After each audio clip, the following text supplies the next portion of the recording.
நம்ம ஆட்டோமேட்டியில் குடியிருக்கோம். எங்களுக்கு முக்கியமான தொழிலே வந்து இந்த ப்ளம்ஸு, பேரி, அவக்கடா தாங்க ஃபுல்லாக. வருஷத்தை முக்கால்வாசி நம்பி இருக்கிறது இந்த ப்ளம்ஸு தொழில் தான். இந்த வருஷம் கிளைமேட் கொஞ்சம் மாறினதுனால ஃபுல்லாக மழை பெஞ்சதுனால, கேரளா மழை, கோயம்புத்தூர் மழை, பழம் விற்கிற இடம் பூரா மழை பெஞ்சதுனால எந்த வியாபாரமுமே சரியாக நடக்கலைங்க. ஃபுல்லாக டேமேஜு, மரத்துலேயே வெடிச்சது, எடுக்க முடியாமல் போயிடுது.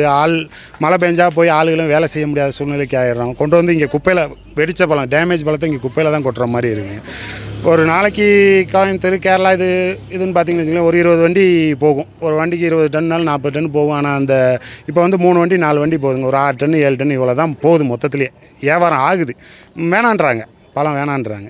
இந்த மழைகளாக வெறிச்சதுன்னா கொஞ்சம் இதுக்கு மேலே நார்மல் ஆகும்னு நினைக்கிறோம். என்ன நடக்குதுன்னு தெரியலைங்க.